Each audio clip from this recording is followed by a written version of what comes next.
Lung cancer is the most common cause of death among men and second most common cause of death in cancers among women. And lung cancers usually present very late. Majority of lung cancers, up to 70 to 80% of them, are discovered in late stage, in stage 3 or stage 4. For those cases who are referred to us, usually are those who are screened and there are no symptoms, and that's how they are referred to the surgeons. But if you already have symptoms for lung cancer, like cough, coughing out blood, and chronic cough, weight loss, poor appetite, these patients are usually in their late stage already, and the chance for cure is very low among this group of patients. So for diagnosis of lung cancer, in fact, it should be done as early as possible as a screening among patients who have high risk. So those who have high risk of lung cancer are those who are smokers or have relatives who have lung cancers, and also those patients who have previous cancers before. These groups are in particular at risk of lung cancers.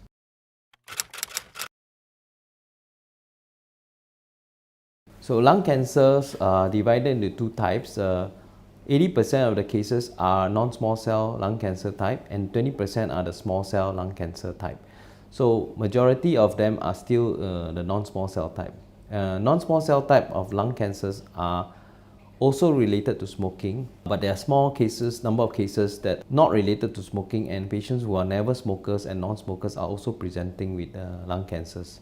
For small cell lung cancers, they are all related to smoking, and heavy smokers are at risk of this small cell lung cancer.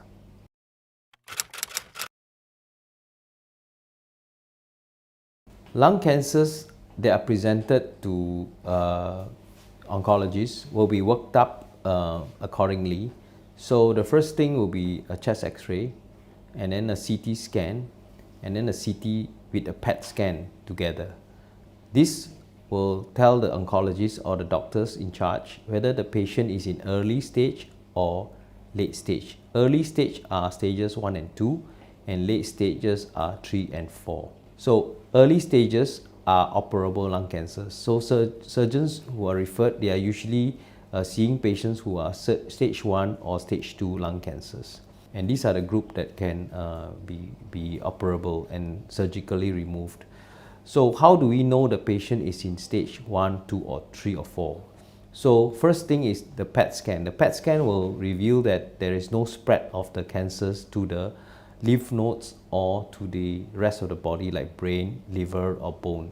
For stage 3 lung cancers, we are looking at lymph nodes around the lung, those that are adjacent to the lung, near the airway or under the airway, called the paratracheal nodes or the subcarinal nodes or the para-aortic nodes. So all these lymph nodes indicate that the tumor has spread to the regional lymph nodes, and this will make the patient in stage 3. So anything beyond 3, surgery is not an option, and usually we send the patient for oncology treatment like chemotherapy or targeted therapy, where we can downstage the patient to a lower stage 1 or 2, then surgery is then offered.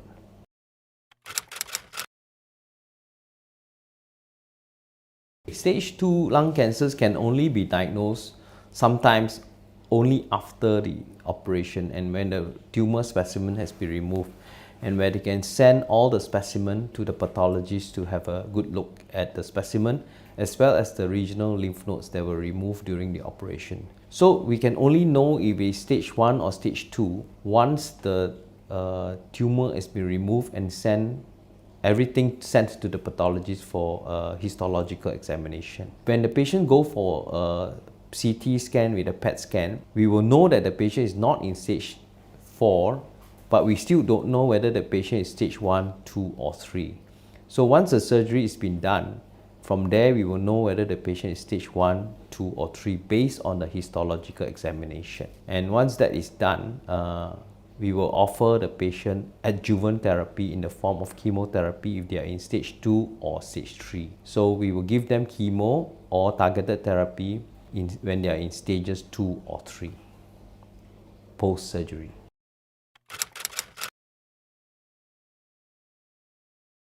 The surgery part is when we see the patients, we usually will offer the surgery within 1 or 2 days after coming to see us in a clinic. And once the patient has had surgery, the surgery will take about 2 or 3 hours, and they will stay in the hospital for about 4 or 5 days. Subsequently, they will go back to the home or to the apartment or the hotel and stay for another week resting. And of course, you can mobilize, but you take medications. But when they see us the first time, there's discussion of the histology and what we find during the operation. And also, we will then discuss whether the patient needs chemotherapy or targeted therapy, whatever it needs. So the decision to stay in Singapore or to get treatment in Singapore depends on whether the home country has got chemotherapy or adjuvant therapy in the form of targeted therapy in their home country. If there is, then they are able to go back home and receive the same treatment in their home country.